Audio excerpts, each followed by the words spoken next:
Gold, trusted gold buyers. మీరు తాకట్టు పెట్టిన బంగారాన్ని విడిపించి ఈ రోజు ఉన్న మార్కెట్ ధరకు కొనబడను.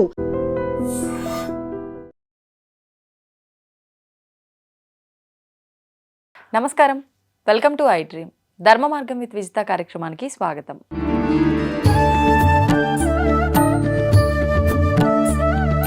ప్రస్తుతం మనతో పాటు ఉన్నారు ప్రముఖ జ్యోతిష వాస్తు పండితులు, లలితా ఉపాసకులు శ్రీ శ్రీ శ్రీ నానాజీ పట్నాయక్ గారు. ఇప్పుడు గురుగారితో మాట్లాడదాం. నమస్కారం అండి. శ్రీమాత్రే నమః.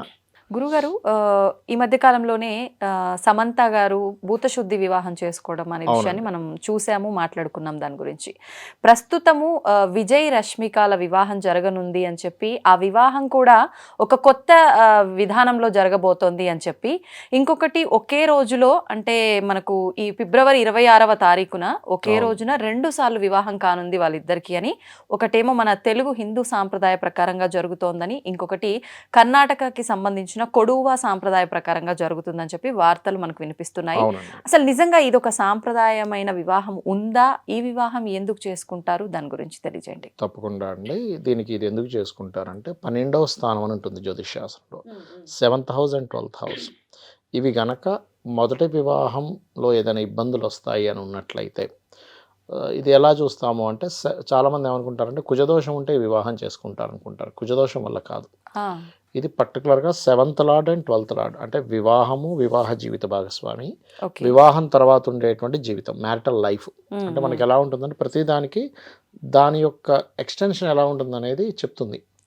అలాగే 12వ స్థానం అనేటువంటిది ఏదైతే ఉందో, ఎవరి జన్మజాతక చక్రంలో అయినా 12th హౌస్ని బట్టి వాళ్ళ మ్యారిటల్ లైఫ్ నిర్ధారణ ఉంటుంది.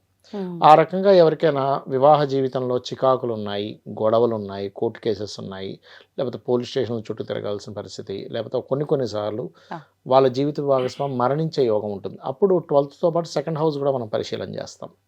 అలా ఉన్నప్పుడు ఏం చేస్తారంటే, సర్వసాధారణంగా ఇప్పుడు మనకు ఎగ్జాంపుల్ గొడవలు, కోర్టు కేసులు ఉన్నాయనుకోండి, వివాహం చేసేసుకున్నారు అది చూసుకోకుండా. అది చేసుకున్న అంటే వివాహం చేసుకున్న ఒక 3 నెలల నుంచి 6 నెలల నుంచి గొడవలు స్టార్ట్ అవుతాయి. గొడవలు స్టార్ట్ అయ్యి నానా గందరగోళం, ఇద్దరు ఫ్యామిలీస్ గొడవలు పడి దాని తర్వాత కోర్టులకు వెళ్ళి విడిపోయి మళ్ళీ 2nd మ్యారేజ్ చేసుకునే కంటే కూడా ఈ వివాహం ఏదైతుందో అటు సైడ్ కుడువా అని వాడతారు, కానీ మన సైడ్ కుంభ వివాహము, అర్క వివాహము, కదలీ వివాహం అని వాడతారు. అదే విధానాన్ని ఇక్కడ ఈ పేర్లతో. అవును. దీనికి ఏంటంటే కుండతో చేసే విధానం ఉంటుంది. అరటి చెట్టుకి చేస్తారు, జిల్లేడు మొక్కకి చేస్తారు. ఇట్లా రకరకాల పద్ధతులు ఉన్నాయి. ఇది శాస్త్రోత్తమ కాదా అంటే ఖచ్చితంగా శాస్త్రంలో ఉంది. ఇప్పుడు ఇది అంటే ఎవరి జాతకంలో ఇబ్బంది ఉందో వారికి చేస్తారు ఆ విధానం. అంటే ఒక్కొక్కసారి ఇద్దరికీ ఉంటుంది, ఒక్కొక్కసారి ఇద్దరికీ ఉంటుంది దోషం, అప్పుడు ఇద్దరికీ చేస్తారు. అయితే దీంట్లో ఏంటంటే నారాయణుడికి పెళ్లి చేసినట్టుగా ఒక శ్రీమూర్తికి, ఆ నారాయణుడితో పెళ్ళి వదిలేసినట్టుగా కుండతో వివాహం చేస్తారు. నారాయణ కుండలో ఆవాహన చేసి లేకపోతే అరటి చెట్టుకు పెట్టి చేస్తారనమాట. అంటే వీళ్ళకి ఏంటంటే మొదటి వివాహం ఒకటి అయిపోయి కట్ అయిపోయింది, తర్వాత మళ్ళీ ఇంకో వివాహం జరిగింది. అంటే వీళ్ళ పర్సనల్ చార్ట్లో ఏదైతే ఫస్ట్ మ్యారేజ్ అయ్యి డివోర్స్ అవ్వాలో ఆ దోషం ఈ రకంగా తీసేసుకునే పద్ధతి. ఇది ఎవరో క్రియేట్ చేసింది కదా, శాస్త్రంలో ఉన్నటువంటిదే ఇది. దీనికి శాస్త్ర ప్రమాణాలు ఉన్నాయి క్లియర్గా, చాలా స్పష్టంగా. కాబట్టి ఇది చేస్తారు. మనకి మీరు మహాభారతం కనుక తీసుకుంటే అందులో గాంధారికి కూడా జరుగుతుంది వివాహం ఇలాంటిది. అంటే ఫస్ట్ హస్బెండ్ మరణిస్తాడనే యోగం తన జాతకంలో ఉందని వివాహం చేస్తారు. మీరు ఇలాంటి వివాహం మేకతో ఐశ్వర్యరాయ్ కూడా చేసుకుంది. అవునా? అంటే ఫస్ట్ మ్యారేజ్ లైఫ్ లో డిస్టర్బెన్సెస్ ఉన్నాయని చెప్పి తెలుసుకోండి. ఎందుకంటే మేకతో చేసేది కూడా అదొక పద్ధతి అండి, అదొక పద్ధతి. నార్త్ సైడ్ వాళ్ళు చేస్తారు మేకతో చేయడం అనేటువంటిది. బట్ మనకి ఇక్కడ ఉండేటువంటి సిస్టమేటిక్ ఏంటంటే కుండతో కానీ, అరటి చెట్టుతో కానీ, జిల్లేడు మొక్కతో కానీ చేస్తారు. అయితే ఈ వివాహంలో ఒక విషయం ఏంటంటే, మనకి వీళ్ళు 1 డేలో చేసుకుంటున్నారు కానీ యాక్చువల్గా 3 నెలల ముందు చేయాలి. అవునా? 3 months ముందు చేయాలి. 3 months ముందు చేసి తర్వాత వివాహం. కొంతమంది అర్జెన్సీ ఉన్నప్పుడు పొద్దున చేసి సాయంత్రం నార్మల్ మ్యారేజ్ చేసుకోవడము, 1 day ముందు చేసుకోవడం చేస్తుంటారు. కొంతమంది కుదరదు, ఇప్పుడు విదేశాల్లో ఎక్కడో ఉంటారు. ఇప్పుడు చాలామంది క్లయింట్స్ కూడా ఏంటంటే కుదరట్లేదండి మా అబ్బాయి 3 నెలల ముందు రావడం కుదరదు అన్నప్పుడు ఇంకా అప్పటికప్పుడు ఇంకా తప్పక చేస్తారంటారా? అలా మరి ఫలితం ఉంటుంది? యాక్చువల్గా అయితే కొంచెం ఒక 3 నెలలు, యాక్చువల్గా 3 నెలలు కాదు ఇంకా ముందు కూడా చేసుకోవచ్చు, కనీసం 3 నెలలు గ్యాప్ ఉండాలని చెప్తాం. ఇక్కడ ఇంకోటి ఏంటంటే, ఇక్కడ మనం అర్థం చేసుకోవాల్సింది, ఇది ఖచ్చితంగా 2వ వివాహ యోగం ఉంటేనే చేయాలి. 2వ వివాహ యోగం లేనప్పుడు చేస్తే అసలు వివాహం అవ్వదు వీళ్ళకి. మళ్ళీ ఓకే ఓకే ఫస్ట్ మ్యారేజ్ అయిపోయింది, ఒకటే సెకండ్ marriage మ్యారేజ్ ఉన్నప్పుడు? లేదు జాతకంలో. ఓకే ఓకే సెకండ్ మ్యారేజ్ లేనప్పుడు మీరు అది చేస్తే ఏం లాభం? ఉన్న మ్యారేజ్ కంప్లీట్ అయిపోయింది. అయిపోయింది. ఒకేసారి ఆఫర్ ఉంది అనుకోండి, మనకి ఏదైనా ఒకసారి పనిచేస్తుంది, సెకండ్ టైం మళ్ళీ ఆఫర్ పనిచేయదు కదా. అంతే అంతే. అలా ఏంటంటే మనం 7th లార్డ్ అంటారు, అంటే 7వ అధిపతి ఉమ్, పాడయ్యే మహాదశలు నడుస్తూ ఇంకొక అంటే ఇంకొక వ్యక్తిని వివాహం, అది స్త్రీ కావచ్చు పురుషుడు కావచ్చు, చేసుకునే యోగం 7th లార్డ్కి ఉమ్, 12th లార్డ్కి ఇద్దరికి రావాలి.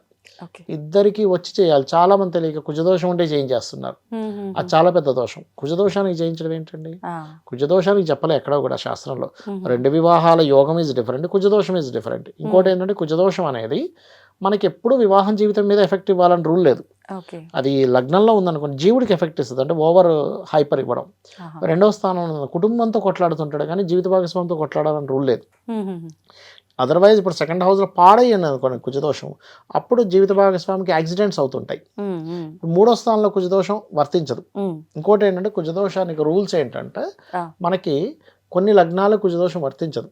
వేటికి? మేషము, కర్కాటకము, సింహము, ధనస్సు, ఉమ్, వృశ్చికము, ధనస్సు, మీన లగ్నాలకు కుజదోషం వర్తించదు. అలాగే కుజుడు శుభగ్రహాలతో కుజదోషం వర్తించదు. ఉమ్, ఇక్కడ ఎంతసేపు మనం కుజదోషం ఉందని వెంటనే చేసేస్తారు, కానీ కుజదోషం ఉందా లేదా, అది నలిఫై అయిపోయిందా, ఓకే. క్యాన్సిల్ అయిపోయిందా కుజదోషం అనేది చూడాలి. ఉమ్, పుట్టి కుజదోషానికి ఇది చేయకూడదు.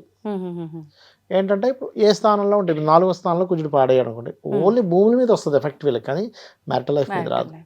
పంచమంలో అయింది అనుకోండి కుజదోషం, అప్పుడు మనకి సంతానం పొందే విషయంలో ఇబ్బంది వస్తుంది. కానీ ప్రతి ఒక్కరిలో ఉన్నది మాత్రం వివాహం అనే ఫిక్స్, ఇంకా ఫిక్స్ వివాహం ఆలస్యం అయిపోతారు అవుతుంది. తెలియక. ఆ, ఇప్పుడు అన్ని బ్లడ్లు రెడ్గానే ఉన్నాయని ఏది పడితే అది ఎక్కిస్తే ఎలా ఉంటుంది? అవును, ప్రమాదం. గ్రూప్ ఉంటుంది కదా, 8 గ్రూప్స్, ఆ 8 గ్రూప్స్లో ఏ గ్రూప్ మీద ఎక్కిస్తారు.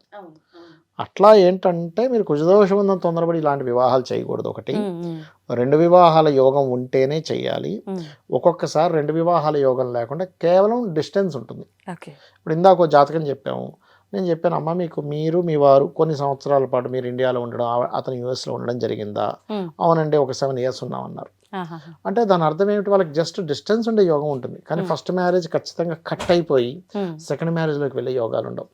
అది చాలా క్లీన్గా మనకి 12th లార్డ్ ఎలా ఉన్నాడు, ఏ నక్షత్రం మీద ఉన్నాడు, 7th లార్డ్ ఎలా ఉన్నాడు, వాళ్ళకి ఏ దశలు నడుస్తున్నాయి, ఉమ్, వాళ్ళకి ఏ యోగం ఉంది చూసుకోవాలి. సమ్ టైమ్స్ ఏమవుతుంది అంటే వీళ్ళలో స్వల్ప దోషం ఉంటుంది, ఆ. వచ్చే అబ్బాయి జాతకంలో బాగుంది అనుకోండి, నలిఫై అయిపోద్ది. ఉమ్, ఉమ్, ఉమ్, అంటే ఎగ్జాంపుల్, మీరు మీ ఫ్రెండ్ కలిసి కాశీ వెళ్దాం అనుకున్నారు అనుకోండి, ఓకే. మీ వెళ్ళి రావడానికి 50,000 ఖర్చు అనుకుందాం. ఆ, మీ ఫ్రెండ్ దగ్గర డబ్బులు లేవు, ఉమ్, కానీ మీ దగ్గర 50,000 ఉన్నాయి, వెళ్ళొచ్చేస్తారు. అంతే. లేకపోతే మీ ఫ్రెండ్ దగ్గర 30,000 ఉన్నాయి, 20,000 ఉన్నాయి, ఇంకొక అమ్మాయి దగ్గర ఎవరి దగ్గర మీ దగ్గర 30 ఉన్నాయి, సరిపోతాయి 50,000. Okay okay. అలా కాకుండా ఆవిడ దగ్గర ఒక 20,000 ఉన్నాయి, మీ దగ్గర ఏమి డబ్బులు లేకపోతే, ఉమ్, లేకపోతే ఆవిడ దగ్గర ఏం డబ్బులు లేకపోతే, ఎలా అయితే జర్నీ సాగదో వివాహం విషయంలో కూడా ఉమ్, ఈ ఇద్దరు జన్మజాత చక్రాల్లో బాగున్నాయి, ఏం పర్లేదు, ఓకే. డిస్టర్బెన్సెస్ ఉన్నాయి, ఈ రెమెడీ చేసుకోవాలి. ఉమ్, ఉమ్, ఉమ్, ఈ రెమెడీ ఏంటంటే ఇవాళ రేపు సొసైటీలో ఏదైతే తలెత్తుతున్నాయో విషయాలు, విడాకులు డిస్టర్బెన్స్ అనేది ఒక రకంగా మనం ఎక్కువగా ఇది చూస్తున్నాం. అర్థం చేసుకోవాలి. ఓకే, ఆహా, దీనివల్ల మనకి ఎందుకంటానండి, కేవలం వాళ్ళిద్దరు విడిపోవడం కాదు, ఇక్కడ ఫ్యామిలీలు డిస్టర్బ్ అయిపోతాయి. నిజం. తల్లి బాధపడుతుంది, తండ్రి బాధపడతాడు, అవును. వాళ్ళకి పొరపాటున పిల్లలు పుడితే పిల్లలు బాధపడతారు. ఉమ్, ఇప్పుడు ఏమైపోయిందంటే సొసైటీలో అదొక ఫ్యాషన్ కూడా అయిపోయింది. నేను సింగిల్, ఇప్పుడు నేను సింగిల్ మామ్ అంటారు, లేకపోతే సింగిల్ డాడ్ అంటారు, లేకపోతే తిరిగేస్తున్నారు, ఇంకో పెళ్లి చేసుకోవచ్చు అనుకుంటున్నారు. అవును. ఇంకొంతమంది ఏంటంటే కట్ అయిపోయాక అసలు వివాహమే చేసుకోకుండా ఓన్లీ రిలేషన్స్లో ఉంటే బెస్ట్ అనుకుంటారు. ఉమ్, కానీ అది వయసులో ఉన్నంతసేపు ఓకే, కానీ ఒక ఏజ్ వచ్చిన తర్వాత సరైన పార్ట్నర్ లేకపోతే ప్రాబ్లం అవుతుంది. ఉమ్, నేను సెకండ్ మ్యారేజ్ థర్డ్ మ్యారేజ్ చేసుకోవడంలో తప్పనట్లేదు, అదే. కానీ సింగిల్గా ఉండిపోవడం చాలా ప్రాబ్లం ఇస్తుంది తర్వాత. అవును అది. అవును. ఇప్పుడు మీరు ఇలాంటి వివాహం ఏమైనా చేస్తున్నారా ఇప్పటి వరకు మన దగ్గర? మా క్లయింట్స్కి ఎవరికైనా కావాలంటే చేయిస్తుంటారు. ఒకవేళ ముందే అంటే జాతకం చూసి దాన్ని బట్టి కొంతమంది చెప్తారు, కొంతమంది క్లియర్ గా చెప్పారు. అవునండి, అవును. ఒకవేళ ఇది ఉంది అన్నట్లుగా తెలియకుండా వివాహం చేసేస్తే మళ్ళీ తర్వాత దీనికి పరిష్కారం ఏమైనా ఉంటుందంటారా? దానికి తమిళనాడులో ఒక సిస్టమ్ ఉందండి, మరుమాంగళ్యము అంటారు. అంటే మళ్ళీ వివాహం చేస్తారు వాళ్ళకి ఇంకో ముహూర్తం పెట్టుకొని. వీళ్ళిద్దరికి కానీ దానికంటే కూడా వీళ్ళిద్దరికే చేస్తారు, దానికంటే కూడా కుంభ అర్క వివాహాలే బాగా పనిచేస్తాయి. ఓకే. వీళ్ళు ఏం చేస్తారంటే కొన్నిసార్లు 2 వివాహాల యోగం పక్కన పెట్టేసి, వివాహ సమయం మీరు సరైన సమయంలో చేసుకోలేదు, ముహూర్తం పాడైంది కాబట్టి 2 మరోసారి చేసుకోండి అంటారు సేమ్ వాళ్ళకి. ఇంకొంతమంది ఏంటంటే వీళ్ళిద్దరు దాంట్లో ఏదో దోషం ఉందని అది తీయించేసి వీళ్ళిద్దరు డివోర్స్ అయినట్టు చేసి మళ్ళీ వివాహం చేసి, అది మరుమాంగళ్య దోషం, మరుమాంగళ్య తంతు అంటారు దాన్ని. తమిళనాడు సైడ్ ఎక్కువ చేస్తారు ఇది. Okay okay. అది ఇప్పుడు అంటే మీరు వాళ్ళ పర్సనల్ డేట్ ఆఫ్ బర్త్ లేకపోయినా మీరు అంటే వేరే ఇంకెన్నో ఉండాలండి, విధాలుగా కూడా చెప్తూ ఉంటారు ఉండాలి. కదా, అది ప్రశ్నపరంగా చెప్పొచ్చు, అలా ఏమైనా చెప్పే అవకాశం ఉందా? అంటే నిజంగా వీళ్ళు ఎందుకు ఉండొచ్చండి, చేసుకుంటున్నారు, ఏ ఉండొచ్చు, ఇబ్బంది వల్ల ఉండొచ్చు. అనేది? ఉండొచ్చు, చెప్పొచ్చు, ఉమ్, చెప్పొచ్చండి. ఇప్పుడు ఎగ్జాంపుల్ మాట్లాడదాం. ఇప్పుడు ఎగ్జాంపుల్ ప్రశ్న వేసుకుందాం. ఇప్పుడు ప్రశ్న అంటే వాళ్ళ ఎప్పుడు కూడా ఎవరి జన్మజాతకాల వల్ల ఇవ్వకుండా మనం మాట్లాడకూడదు. బట్ మీరు అడిగారు కాబట్టి జస్ట్ ప్రశ్న సంబంధంగా నేను మీకు ఒక విషయం ఇక్కడ మనం చూద్దాము. ఇప్పుడు మనం ప్రశ్న కనుక వేసుకుంటే ఇవాళ మనం మాట్లాడుకుంటున్నామండి 25వ తేదీ 2వ నెల 2026 మధ్యాహ్నం 12:59 హైదరాబాద్లో ప్రశ్న పడింది. ఇక్కడ చూడండి, మిథున లగ్న జాతకం. So 7th lord is in లగ్న, ఈ లగ్నానికి బాధకుడు 7th హౌస్ లగ్నంలో ఉన్నాడు. ఇక్కడ మనం మాట్లాడుకునే ఇష్యూ ఏంటి? వివాహం గురించి. ఫైన్. సో ఇంకో విషయం చూడండి, 9వ స్థానంలో అధిక గ్రహాలు ఉన్నాయి. అంటే 9 అంటే రెండో వివాహం. అంటే సంథింగ్ అక్కడ దోషముందనే భావనతోనే వీళ్ళ లైఫ్స్ చాలా బాగుండాలనే విషయంతోనే చేసుకుంటున్నారు. సో ఇప్పుడు గురువు ఎప్పుడైతే లగ్నంలోకి వచ్చాడో ఇది నలిఫై అవుతుందని అర్థం. గురు బలం ఎక్కడికైతే వస్తుందో ఆ దోషం తీయడానికి గురువు ఉన్నాడు అక్కడ. కాకపోతే శని రాహులతో ఉన్న గురువు కాబట్టి ఎంతో కొంత చిన్న చిన్నవి ఇప్పుడు దోషం ఉన్నప్పుడు ఏమవుద్ది అంటానండి, దోష పరిహారం చేసేసుకున్నాక పోతుంది. కానీ మనం వాళ్ళు అర్థం చేసుకుంటూ ముందుకు వెళ్ళాలి ఎప్పుడైనా సరే. నేను మామూలుగా వేరే వాళ్ళకు కూడా వివాహం, ఈ కుంభ వివాహాలు, అర్క వివాహాలు చేసుకునేటప్పుడు ఒకటే చెప్తాను, బాబు ఈ ప్రపంచంలో గొడవ పెట్టుకునే వాళ్ళు అంటూ ఎవ్వరూ ఉండరు. కాకపోతే ఏంటంటే దాన్ని మీరు అర్థం చేసుకుంటూ వెళ్ళండి. ఇప్పుడు ఇక్కడ ఏంటంటానండి, మీకు ఒక చిన్న ఎగ్జాంపుల్ చెప్తా. ఒక ఆడపిల్లకి సంతానం కలగనంతసేపు కూడా ఒక రకంగా సుకుమారంగానే ఒక రకంగా పెరిగినటువంటి అమ్మాయి సంతానం కలగగానే ఆ సంతానాన్ని ఎంత కేర్గా చూసుకుంటుంది అంటే, అంతకుముందు ఏదో పెద్ద దాని మీద అంటే పెద్ద రీసెర్చ్ చేసి ఆ అమ్మాయికి అన్నీ తెలిసినట్టుగా చూసుకుంటుంది. ఎక్కడి నుంచి చూసుకుంటుంది అలాగా అంటే, తను ఓన్ చేసుకుంది, నా బిడ్డ అని చూసుకుంది. అలాగే భార్యాభర్తలు కూడా నా భార్య లేకపోతే నా భర్త అనేటువంటి వాళ్ళిద్దరి మధ్యన ఒకటి ఉన్నప్పుడు ఆటోమేటిక్గా వచ్చేస్తుంది. ప్రత్యేకంగా వాళ్ళు ఏమి దాని గురించి పెద్దగా ఏమి కోర్సెస్ ఏం చేయక్కర్లే. మ్యారేజ్కి ముందు ఇవాళ రేపు కౌన్సిలింగ్స్ ఉన్నాయి, ప్రీ మ్యారేజ్ కౌన్సిలింగ్స్, ఇవన్నీ.